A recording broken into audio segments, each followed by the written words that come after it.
Hello बच्चों, let us read this question. This question says consider the following redox reaction that produce electricity in a galvanic cell. So हमारे पास यहाँ पे तीन redox reaction given है जो कि यहाँ पे गैल्वेनिक सेल में इलेक्ट्रिसिटी प्रोड्यूस करने में यूज की जाती हैं और हमें यहाँ पे एनोड और कैथोड रिएक्शन बतानी है गैल्वेनिक सेल के लिए. सो अगर हम देखें तो इस क्वेश्चन को सॉल्व करने के लिए जो की कॉन्सेप्ट रिक्वायर्ड है वो है हमारे पास concept of anode and cathode reaction. So यहाँ पे अगर हम एनोड पे रिएक्शन देखें फर्स्ट पार्ट के लिए तो वो हो जाएगी हमारे पास यहाँ पे Cl minus converting to Cl2. अगर हम यहाँ पे 2 लिखेंगे तो यहाँ पे एटम बैलेंस हो जाएंगे और यहाँ पे 2 इलेक्ट्रॉन हमारे पास लूज हुए.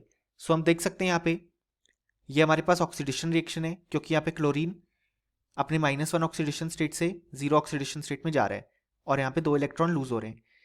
और यहीं पे अगर हम कैथोड रिएक्शन की बात करें इसके लिए तो वो हो जाएगी यहाँ पे Fe3 plus converting to Fe2 plus.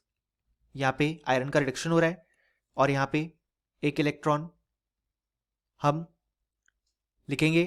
अब क्योंकि यहाँ पे नेट रिएक्शन में इलेक्ट्रॉन्स नहीं आते क्योंकि चार्ज हमारे पास कंजर्व रहता है, सो यहाँ पे हम अगर इस रिएक्शन को 2 से मल्टीप्लाई कर देंगे तो इस तरीके से हमारे पास ये कैथोड वाली रिएक्शन आ जाएगी. एंड देन जब हम इन दोनों को ऐड करेंगे तो ओवरऑल रिएक्शन आ जाएगी.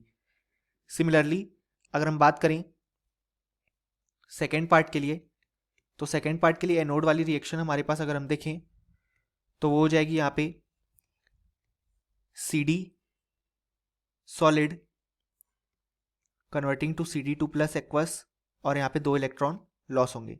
सो यहाँ पे कैडमियम का ऑक्सीडेशन हो रहा है. कैथोड की रिएक्शन अगर हम बात करें तो यहाँ पे हमारे पास जो I2 है वो यहाँ पे जो 2 इलेक्ट्रॉन लूज हुए उन्हीं 2 इलेक्ट्रॉन को एक्सेप्ट करके यहाँ पे 2I माइनस में कन्वर्ट हो रहा है और यहाँ पे आयोडीन का हमें रिडक्शन देखने को मिल रहा है. अगर हम थर्ड पार्ट की बात करें तो हमारे पास एनोड पे हम देख सकते हैं यहाँ पे जो क्रोमियम है वो Cr+3 में कन्वर्ट हो रहा है बाय लूजिंग 3 इलेक्ट्रॉन.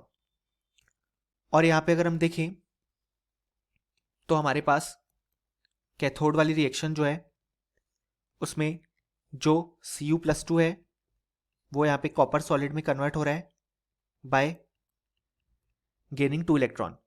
सो अगर हम यहाँ पे ओवरऑल रिएक्शन को बैलेंस करना चाहते हैं सो हम इस रिएक्शन को 2 से मल्टीप्लाई कर देंगे और इस रिएक्शन को 3 से, ताकि हमारे पास जो नेट चार्ज है वो कंजर्व रहे और देन हमारे पास ये जो गिवन इक्वेशन है वो हमें मिल जाएगी.